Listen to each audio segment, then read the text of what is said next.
agradecimiento por el acto y el lugar donde tenemos, en fin, la oportunidad de debatir, ¿no? Y aprender, porque la verdad es apasionante el presente, ilusionante el futuro, ¿no? Con todo lo que nos viene y el conocimiento que se tiene de las cosas. Y recuerdo un profesor que tuve yo en la carrera, el eminente Eduardo Primo Yufra, que nos decía: no os engañéis, que las personas, la vida, somos un compendio de reacciones químicas e impulsos eléctricos, ¿no? O sea, lo simplificaba de tal manera que, bueno, evidentemente más allá de los valores que tenemos ahí está. Yo la verdad que después de lo que se ha dicho, tanto los intervinientes anteriores, ahora Daniel, muchas cosas me vendrían a la cabeza, muchas cosas me gustaría decir, pero bueno, es cierto que dice que siempre el periodista, yo no soy periodista, como el resto de la mesa, los buenos amigos que tenemos, agrónomo nunca es el protagonista son los ponentes en este caso, y simplemente, pues bueno, algunos apuntes en donde esos aspectos como la sostenibilidad y la innovación, pues cada vez son elementos que van a ser condiciones necesarias, aunque no suficientes, porque muchas otras cosas entran en valor y no es el momento de hablar del precio, hablar muchas veces como elemento de compra, como elemento de decisión final, que también se ha comentado. Pero bueno, evidentemente, si quieres estar presente en el mercado, tienes que innovar. Hemos visto el tiempo que pasa desde el fuego hasta la rueda, pero hoy en día la innovación es cada vez vuela, ¿no? Evidentemente estas cuestiones, y quien no está activo y dinámico en estos ámbitos, pues como dice el refrán, camarón que se duerme, la corriente se lo lleva, ¿no? Y modestamente desde nuestra Federación de Cooperativas, con un convenio que tenemos con la Consejería de Agricultura, visto que los directivos, secretario autonómico ya no están, bueno, pues ahí vamos trabajando en estos ámbitos. Y alguna cosa así más vistosa es, bueno, todo lo que venimos trabajando con drones, ¿no? Con toda la innovación que se tiene en tratamientos respetuosos con el entorno, y que podemos hacer pues que los jóvenes entiendan esto como un poquito más atractivo, pero probablemente en un contexto donde tendremos que lanzar algún mensaje un poco más positivo, ¿no? Para que realmente lo tengamos en un sitio como, ya lo ha dicho el profesor, no solo es un problema de jóvenes en la agricultura, sino de jóvenes en la sociedad, ¿no? Y entonces pues nos tenemos. Bueno, como no me trata a mí de dar la conferencia, sino de introducir un poco, yo voy a presentar aquí a tres personas que tienen mucho que decir. En primer lugar, decir que son grandes y muy buenos amigos y gente que son referentes cada uno en su ámbito. En primer lugar, tengo aquí a mi izquierda a Antonio Vicent, Toni Vicent, que es como lo conocemos, que es coordinador del Centro de Protección Vegetal y Biotecnología de Libia, es doctor ingeniero agrónomo por la Universidad Politécnica de Valencia y máster en bioestadística por la Universidad de Valencia. Es especialista en epidemiología y control integrado y ha desarrollado herramientas de apoyo a la toma de decisiones en sanidad vegetal. Bueno, creo que es un lujo lo que voy a decir ahora, que es desde el año 2018, forma parte del panel de sanidad vegetal de la Autoridad Europea de Seguridad Alimentaria, la EFSA, y en 2024 fue nombrado presidente del panel. Su experiencia combina ciencia aplicada, cooperación internacional y participación activa en organismos reguladores europeos. La verdad que cuando encontramos cualquier virus en sanidad vegetal es el primer referente, el primero que nos dirigimos, ¿no? No sé si presento a todos, ¿no? En principio, muy bien. Felipe Medina, como ya has comentado, no ha sido posible su presencia, que hubiera sido muy interesante, puesto que nos daría la labor o el escenario que tiene en este caso la gran distribución. Evidentemente, pues bueno, generan una labor imprescindible, que es todo ese proceso al final, que pueda ser el consumidor el que pueda tener esa posibilidad de estirar el brazo, tener sus productos a su disposición, con la garantía de que va a tener productos sanos y saludables, y que mañana, seguro que sean aquel, estará otra vez de nuevo lleno. Es decir, muchas veces no sé si valoramos esto, ¿no? Estas cuestiones también. Siguiendo con los asistentes, tengo aquí a mi derecha a Rafael Perucho, Rafa, que es el secretario técnico del Consejo Regulador de la Denominación de Origen CACI Rioja. Ha gestionado estrategias de regulación de producción para evitar desequilibrios y ha apoyado el desarrollo de nuevas variedades y la apertura de mercados exteriores. Y finalmente, un poquito más alejada, tenemos a Mari Carmen Morales, que es directora de calidad y sostenibilidad de ANECOP, empresa referente, evidentemente del sector de frutas y hortalizas, que, bueno, bajo la fórmula cooperativa que ya se ha comentado anteriormente, pues es capaz de estar en los mercados pues como líder en ese momento en su ámbito. Mari Carmen es ingeniera agrónoma con especialidad en industrias alimentarias. Es miembro del, lo diré en castellano, del Comité Técnico de Normas y Sistemas de Global Cap, del Comité de Seguridad Alimentaria de Fresbel en Bruselas y del Comité de Frutas y Hortalizas de AECO. Su enfoque integra la sostenibilidad en el modelo cooperativo de ANECOP, buscando el máximo beneficio socioeconómico con el menor impacto ambiental posible. Bueno, yo creo que nos habían dado 7 minutos en caso cada ponente, 7 minutos dividido entre 3 que somos ahora, salen a 2 y nos queda 1, con lo cual, pues bueno, 9-10 minutos cada uno podéis disponer y bueno, el primero que en este caso, pues bueno, Toni Vicent, si quieres tu intervención en ese caso. Y bueno, la verdad es que yo creo que desde el punto de vista de investigación y biotecnología, pues bueno, si ves oportuno, pues bueno, ¿qué avances recientes consideras más prometedores para que cooperativas con carácter general sector agroalimentario o los productores de alimentos puedan afrontar los restos de sostenibilidad y sanidad vegetal en los cultivos? Bien, pues bueno, primero gracias por la invitación de estar hoy aquí con todos vosotros. Y bueno, mi área es la sanidad vegetal, todo lo relativo sobre todo a enfermedades, pero bueno, como coordinador del centro pues también ahora con el tema de plagas. Y sí que un poco quería, en relación a la campaña que se ha presentado, y bueno, comentado Cirilo que es un mensaje un poco rompedor, pero yo creo que es bastante rompedor, porque realmente las cooperativas siempre se ha asociado un poco al ámbito comercial, ¿no? O sea, la gente se unía pues para comercializar los productos y tener un poco más de potencia a la hora de negociar con grandes superficies, etcétera. Pero el foco de la campaña está totalmente en la producción, o sea, es decir, si yo no produzco, tú no comes. Y yo creo que ahí las cooperativas tienen un papel en el contexto de la sanidad vegetal ahora que quizás a lo mejor ni vosotros mismos os dais cuenta de la importancia que tiene. Y es que al final, bueno, un poco por hacer en estos minutos que tengo, hablamos de sostenibilidad que en realidad es una falsa sostenibilidad, porque lo que ha hecho Europa es simplemente desplazar todos los problemas, digamos, relacionados con la producción agraria a terceros países. Es decir, yo mi jardín lo tengo limpio y el otro pues que tenga todos los problemas y voy importando desde allí. Pero es verdad que ha generado esta situación que yo denominé como este equilibrio imposible, en el que por una parte tenemos un comercio que es indudablemente es lo que mantiene la economía, importamos, exportamos, eso va unido inevitablemente a la introducción de nuevas plagas y enfermedades, que lógicamente intentamos minorar con medidas de prevención, medidas fitosanitarias, pero al final un estudio que realizamos hace poco, revisando bases de datos de los últimos 20 años, hay al año 10 introducciones. Introducciones no significa entrada, significa que hay ya una población del patógeno de la plaga establecida en el territorio europeo. O sea, hay 10 cada año, a pesar de todas las medidas que hay en marcha. Y a esto unimos lo que hemos comentado un poco de esa falsa sostenibilidad, es decir, ha habido una reducción drástica de las medidas de control disponibles, pensando en una sustitución que se ha visto claramente que ha sido insuficiente, o sea, medidas que pues bueno, en ámbitos a lo mejor de investigación, académicos, pueden funcionar, pero cuando escalamos esto a nivel productivo, es decir, el campo realmente es cruel con todas estas cosas y no han funcionado. Y plagas, como ha comentado Cirilo, pues de determinados artrópodos que ahora hay en el caqui y muchos cultivos, pues que directamente no hay forma de poder controlarlos con las herramientas que tenemos ahora. ¿Esto a qué nos lleva? Pues nos lleva por una parte que sí que es verdad que tímidamente parece ser que puede haber un poco de cambio en esa línea a nivel político en Europa, ya veremos en qué resulta todo eso, pero lo que está claro que las soluciones que tenemos, soluciones parciales o las que vamos a tener, ya no van a ser soluciones de yo me trato mi campo y yo estoy ya tranquilo, sino que van a ser soluciones colectivas. Es decir, si yo trato mi campo a unas medidas con un producto que es muy efectivo, un insecticida químico, voy a estar tranquilo, pero con las medidas que disponemos ahora, la eficacia no es la misma. Por lo tanto, si el vecino no hace lo mismo que hago yo, la plaga que tiene en su campo va a pasar al mío. Claro, conocéis mucho mejor que yo el minifundismo, un poco la arquitectura que tenemos productiva en la Comunidad Valenciana y en muchas áreas de España, pues bueno, que digamos requiere de esa colaboración entre todos los actores que hay ahí. Y ahí es donde entra un poco lo que os he comentado de las cooperativas. Las cooperativas, de hecho se cumplió, Ana, creo que este año o el año pasado, los 25 años de las agrupaciones de tratamientos integrados o las agrupaciones de defensa vegetal, que bueno, sabéis que es pues que la cooperativa dispone de un técnico, pues agrónomo, agrícola, que coordina las acciones de control, prevención fitosanitaria de los socios de la cooperativa. Pero no solo eso, sino que la cooperativa dispone de los medios humanos y técnicos para realizar esas acciones de control. Por ejemplo, ahí la administración ni siquiera puede llegar a eso.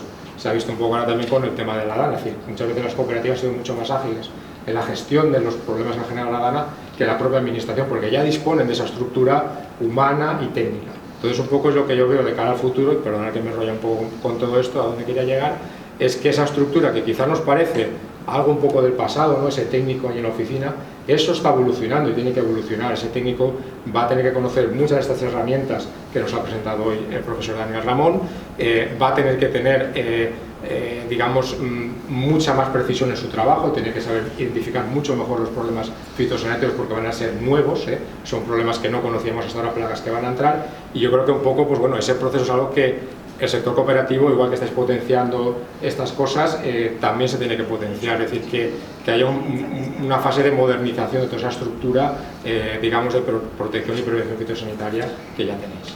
Y con eso, de momento, bueno, gracias. Pues muchas gracias, Tony. Y bueno, la verdad que decirte que hace poco, ahora que has comentado con Ana Cano, estábamos hablando, porque del convenio que teníamos de Atrias con la Consejería de Agricultura, que ya es un histórico, y que la verdad que conforme pasan nuevos gobiernos nos toca explicarlo, pero bueno, lo entienden enseguida. Estamos con el plan de actuación que hacemos cada año y evidentemente cada año tenemos nuevas cosas con las que trabajar, que colaborar, y efectivamente, por mucho que traen otros tipos de empresas que puedan dedicar, pues bueno, el trabajo que se hace es de estar a pie de campo, de tener información de primera mano, de coordinación de todo eso, pues yo creo que es un papel insustituible, aunque no me toca decirlo a mí, te lo agradezco porque como director de la federación, ¿qué voy a decir?, ¿no? Vamos, y ese trabajo está ahí. Muy bien, bueno, yo de alguna manera luego te preguntaré, ¿no?, por eso que estás comentando dentro de la EFSA, de la Entidad Europea de Seguridad Alimentaria, cómo nos ven, ¿no?, porque parece ser que hay cosas que no se entienden, ¿no?, pero bueno, luego lo dejamos para ver. Siguiente, Rafa Perucho, que, bueno, referente en el tema de la denominación de origen del caqui. Muchísimas campañas de publicidad, que ahora cuando se hablaba en otros ámbitos, sectores importantes como los cítricos, se hacía publicidad, se ha hecho mucha publicidad, siempre con la denominación de origen del caqui, el caqui pérsimo, ese palabra que es de esa astringentación, ¿no?, que eso es innovación en estado puro, ¿no?, de lo que antes era un producto que se comía de una determinada manera, tener un producto totalmente distinto. Y yo creo que también enlazaríamos con lo que estamos comentando, que ahora los sustitutivos de los tertulianos que sabían de todo, que hablaban de todo, ahora resulta que son los influencers, que también hablan de todo, con lo que decía Montes del zumo de naranja, ¿no? Y ahí yo creo, bueno, que nos gustaría saber cómo lo ves tú, el papel que juegan las cooperativas en la promoción de la calidad, la innovación y la sostenibilidad del producto, en este caso del caqui. Bueno, evidentemente en el caso del caqui partiría un poco de algo que Cirilo también he comentado ya antes. Estamos evidentemente ante algo que podemos considerar una innovación. No la compararía seguramente con todo lo que nos ha estado explicando el profesor Ramón, evidentemente. Ha sido una innovación posiblemente no a ese nivel. Pues sí que estaríamos hablando yo creo que la mayoría de la gente que sí conoce el producto, estamos ante, sabéis que en la industria agroalimentaria posiblemente anualmente salen nuevos productos continuamente, posiblemente de cada producto nuevo que sale hay muchísimos descartes previos a que realmente un producto agroalimentario, generalmente muchas veces productos procesados, lleguen al mercado. Pero no es tan habitual que en el sector de frutas y hortalizas haya una novedad en ese sentido, ya que aquí lógicamente cuando aparece a finales de los 90 es una gran novedad, y es una novedad basada evidentemente en la innovación, porque el rojo brillante, que es la base del éxito comercial que hemos tenido con el caqui, es una variedad que existía ya en la zona de la comarca de la Ribera Alta, era una fruta que conocíamos, que se comercializaba, que tenía un consumo bastante limitado y a nivel comercial igual, y que evidentemente el salto que nosotros damos con el caqui se produce evidentemente por esa innovación de decir, oye, sabemos que en otros sitios, en otros países se hacía un proceso similar, que era eliminar esa astringencia, y que es lo que nos ha dado realmente la opción de tener un producto que nos da muchos problemas a la hora de la comercialización, a que realmente hoy estemos en más de 40 países, exportamos a todos los países de Europa, exportamos a América, exportamos a Asia, es decir, nos ha abierto muchísimas puertas, y todo basado en esa innovación, en ese encontrar otra forma alternativa de cómo presentar una variedad que era local y que ya teníamos aquí.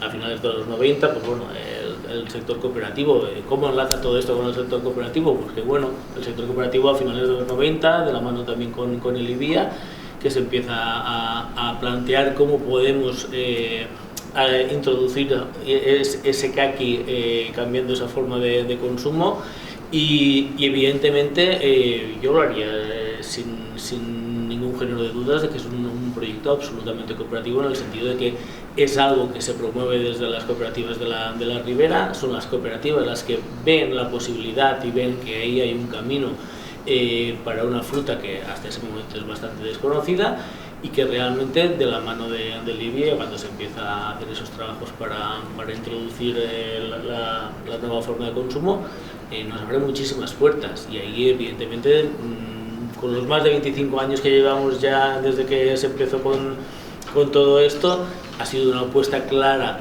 y muy fuerte y decidida de las cooperativas, tanto desde el principio para iniciar el proceso de investigación que se hizo en su momento, como luego todo lo que ha tenido que ver con la parte de la promoción, el desarrollo y sobre todo el trabajo continuo, porque evidentemente parece que más de 25 años pueden ser mucho, pero realmente estamos hablando de un cultivo relativamente joven y al que nos hemos ido enfrentando continuamente a muchos problemas, desde la producción hasta la poscosecha sobre todo, y ahí ha habido un recorrido muy largo durante estos años donde el sector cooperativo ha sido la base realmente de ese crecimiento.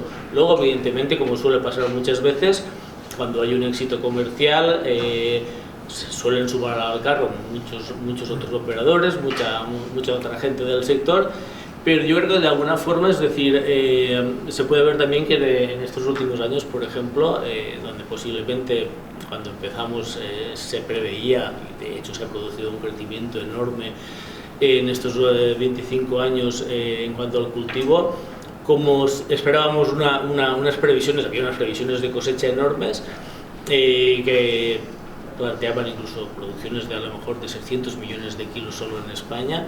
Eso evidentemente se ha ido reduciendo en el tiempo, evidentemente el sector pues bueno, se ha ido de alguna manera normalizando. Incluso en los últimos años estamos viendo que el cultivo incluso se han parado las plantaciones, incluso se han ido arrancando, porque bueno, el cultivo ha ido entrando también en otro tipo de complicaciones. Y de alguna forma, lo digo más que nada sobre todo porque a nivel de estadística, de superficies, de cultivo, también estamos comprobando como incluso con ese retroceso que se está produciendo, ahí el sector cooperativo sigue siendo el más resistente, el que sigue aguantando, el que sigue luchando y el que sigue de alguna forma aguantando el tirón, es decir, en una situación que los últimos años ha sido complicada.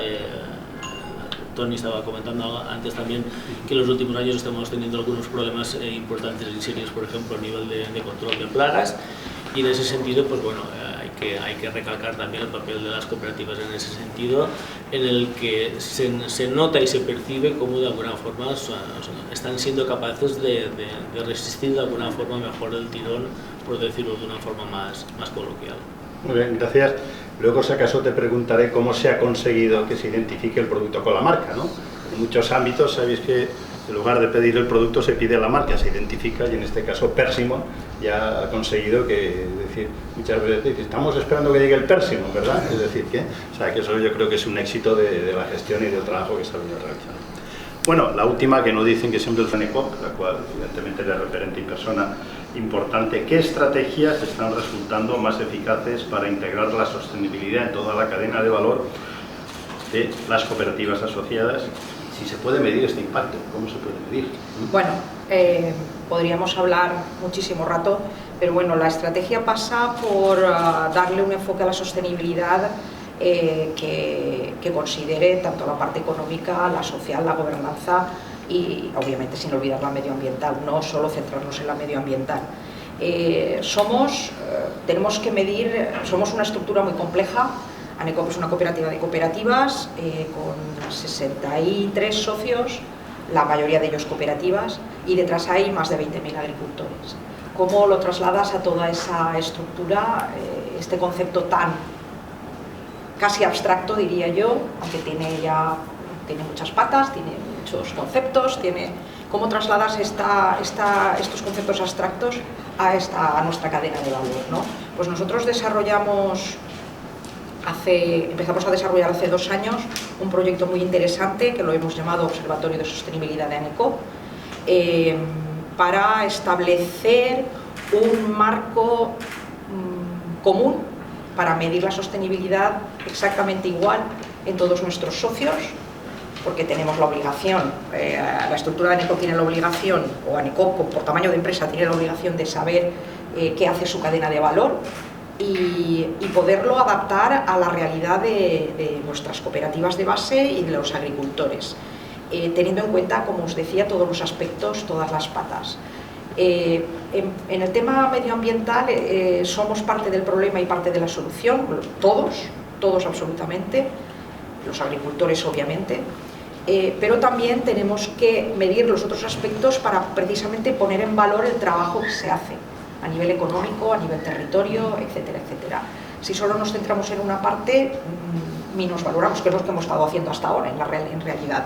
Entonces hemos establecido un marco común con 6 socios piloto el año pasado. Ahora estamos expandiendo ese marco, que ya está con unos 200 indicadores, al resto de los socios de ANECOP. Este año tenemos el objetivo de llegar a los 36 más grandes, que al final representan el 85%, el 90% del volumen de negocio que hace ANECOP, y pensamos que va a ser la forma, porque así podremos medir esos impactos, tanto positivos como negativos, de forma objetiva, y a todos por igual. Vamos a introducir esos datos en una plataforma digital que ya tenemos el prototipo hecho, y ahí ya podremos establecer objetivos y dónde queremos llegar. ¿Para qué? Para precisamente hacer acciones transversales que tengan impacto. Si hacemos actuaciones individuales, tenemos un impacto pequeño. Si hacemos más globales, pues será más importante el impacto. Y además podremos alinearlo con la estrategia de la casa, de la empresa. Bueno, aparte de que con este marco de medición podremos cumplir legislación, podemos estar preparados para lo que nos pida el mercado. Es decir, si hay algún cliente que te pide una certificación de sostenibilidad HIOJ, pues ya tienes una estructura organizada. Como hace 30 años desarrollamos el programa Naturane para organizar la producción y poder acceder a los mercados de una forma más ordenada. Pues vamos, esto nos va a preparar, nos está preparando de una forma más uniforme. Ya no sé si me he dejado algo. Bueno, eso es un poquito la línea de trabajo que estamos llevando. Es muy difícil, ¿eh? Es muy difícil en el sentido de que todo el mundo se incomoda cuando empiezas a pedir, oye, es que hay que medir estos 200 indicadores, que si nos pusiéramos a hacer un B Corp, o sea, la certificación B Corp, son 1000, no son 200, son 1000. O sea, es complicado por los sistemas informáticos, porque no hay una unificación, porque hay que picar datos, porque... Entonces, eso es la realidad de lo que hay, ¿eh? Los bloqueos, las barreras, pero pienso que una vez tengamos esa primera foto, puedes también poner en valor cosas buenas que haces, aparte de detectar cosas no tan buenas para poder poner acciones en marcha. Luego tenemos que comunicar, con toda esa información hay que comunicar muy bien, utilizar eso para, pues, bueno, aquí estamos, señores, y no estamos haciendo las cosas tan mal. O sea que, ¿no? Y las que hagamos mal, las corregimos. Eso es tener ese interés. De hecho, somos líderes en el sector agroalimentario. Decirlo aquí, la Comunidad Valenciana es el sector que más exporta. Muchas veces no se sabe, pero por encima de cerámica, automóvil, y lo que digo yo muchas veces, cuántos caquis hay que exportar por cada coche, ¿no? Que se exporta, ¿no? Es decir, en ese ámbito. Pero bueno, Mari Carmen, creo que has dado una clave también importante, que es el tema de sinergias, un poco de los diferentes... A ver, tener la inteligencia colectiva es que nos va a aportar a todos. Lo único, quizás, hay que evitar pues, personalismos, o hay que ser un poquito generoso, un poquito o un mucho generoso, pero es que es un ganar-ganar para todos. O sea, yo no puedo vivir sin un centro de investigación. Yo no puedo investigar ciertas cositas, pero no voy a llegar a tener nunca el nivel de investigación que me pueda aportar el CSIC o la Universidad Politécnica de Valencia o el IBIA. Hay que colaborar y luego colaborar entre nosotros todos para conseguir esos datos objetivos y poder trabajar. Es que es clarísimo. Toni, ¿es momento de reivindicar? Sí, no, a ver, de hecho, a veces, claro, que estamos aquí y vemos las cosas desde nuestra perspectiva, pero cuando te mueves un poquito, sobre todo a nivel nacional, o sea, el nivel de colaboración que tenemos aquí entre el sector productor y los centros de investigación, universidades, no hay comparación. Es decir, es que en el ámbito agroalimentario, me refiero, igual hay otras áreas de trabajo, pero en el ámbito agroalimentario es el nivel ya que tenemos, digamos, de estar conectados con el sector productor, Es decir, ¿que podemos hacer más? Seguramente sí, pero yo creo que somos un ejemplo ya en ese sentido, a nivel de número de convenios, de contratos de investigación, problemas que, en fin, todo eso, cuando te mueves un poquito por ahí, no hay comparación, incluso comunidades autónomas que tienen incluso igual o más inversión en I+D agroalimentaria que tenemos nosotros, pero no hay ese nivel que tenemos nosotros de interacción con el sector. Yo sé, Rafa, que colaboráis mucho vosotros. Sí, a ver, igual antes de sí. querer contar muchas cosas en poco tiempo, pero sí, el Kaki evidentemente es un ejemplo clarísimo. Lo he comentado antes, realmente se parte de una idea cuando se decide el intentar introducir esa forma de cambio de consumo, porque se le ven unas perspectivas comerciales que no teníamos con el consumo clásico, y ahí es cuando entra, por ejemplo, en juego el IBIA. Es decir, nosotros, las cooperativas ponen en marcha todo el proceso de la mano del IBIA, que es quien realmente hace todos los primeros estudios de cómo eliminar la astringencia, de cómo poner a punto ese proceso, y siempre evidentemente con una colaboración muy estrecha entre plagas, ¿no? Y luego, lo que iba a decir, por ejemplo, Tony ha trabajado posiblemente en una de las amenazas más importantes que tuvimos, y creo que nos puso a temblar a todo el mundo, ¿no? con la aparición de la Mycoplasma. Pero no solo con el tema de la Mycoplasma, no solo con el IBIA.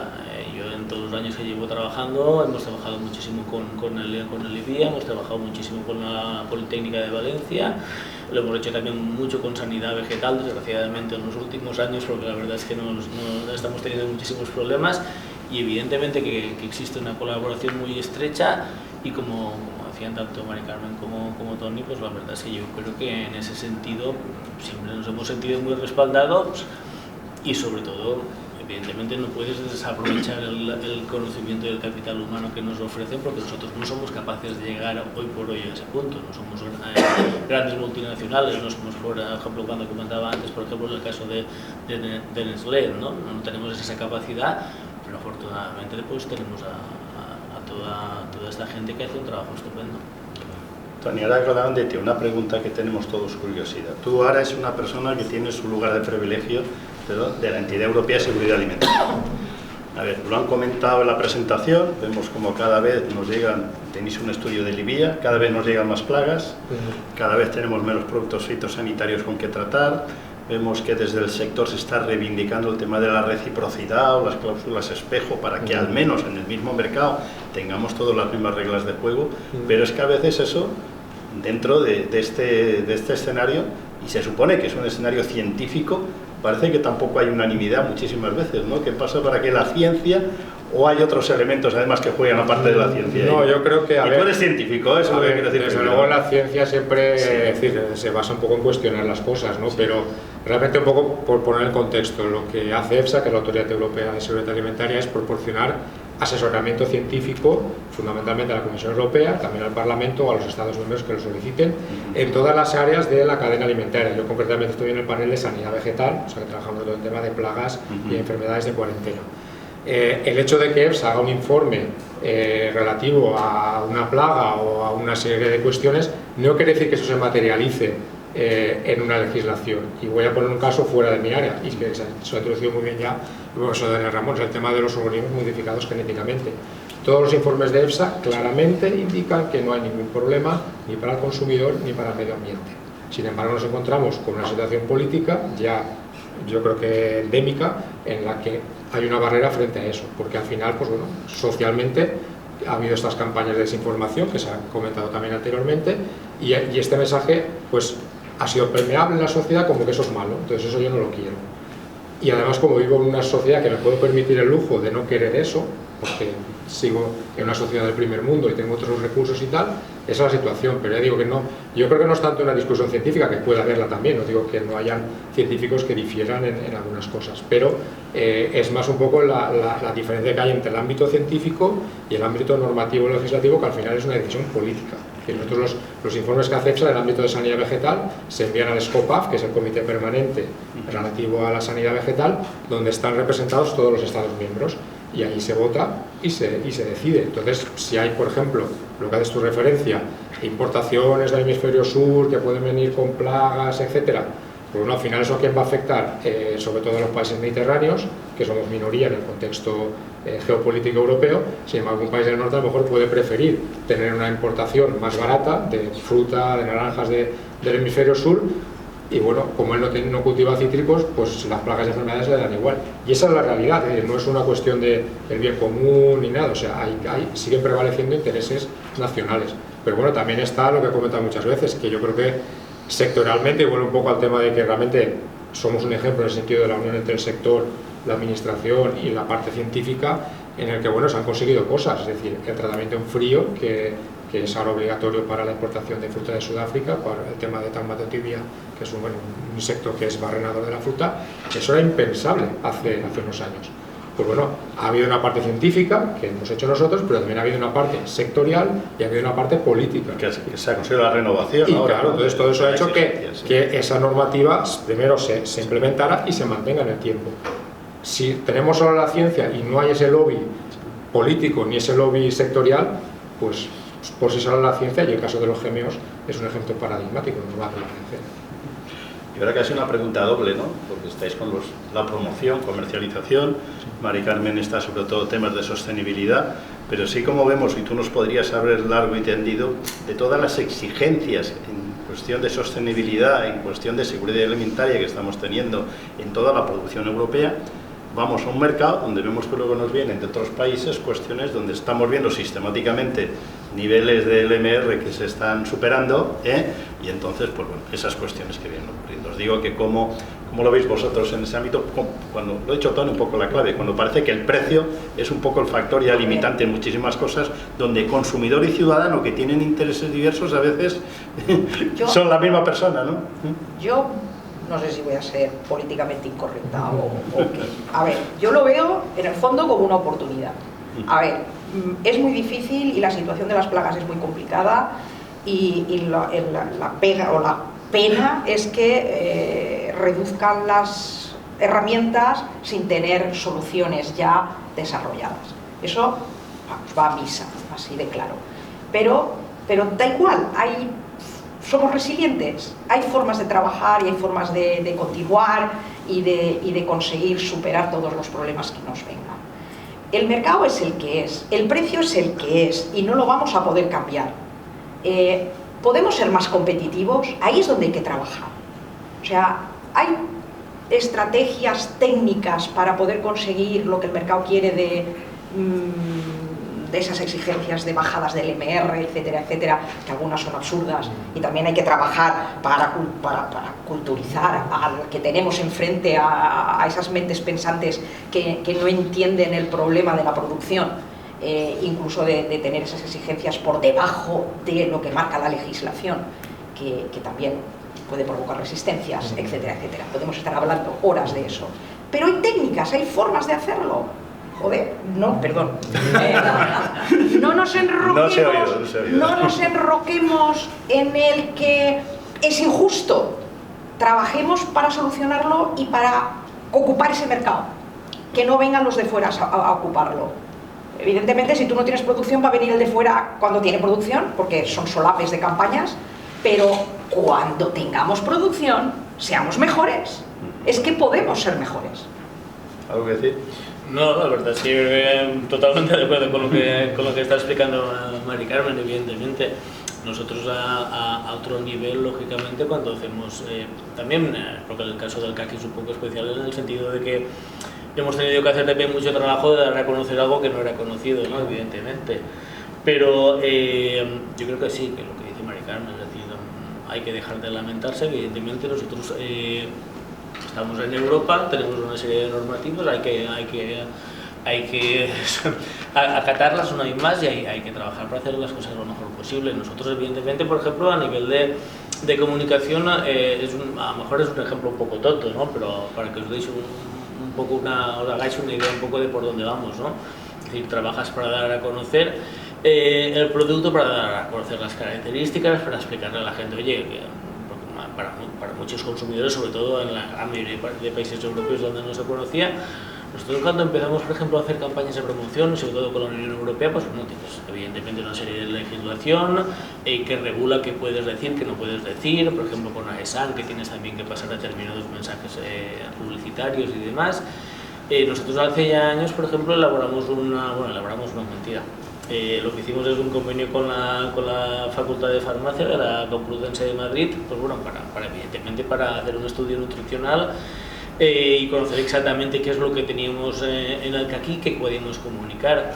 Y aunque parezca increíble, es decir, acogiéndonos a la legislación europea, solo podemos hacer una alegación nutricional, solo podemos hacer una. Pero claro, es cuando te planteas, vale, tengo dos opciones, porque evidentemente cuando hablas con la gente de comunicación y la gente que realmente se dedica al marketing, es muy tentador empezar a decir cosas, pero la realidad es otra. Entonces nosotros tienes que elegir un camino.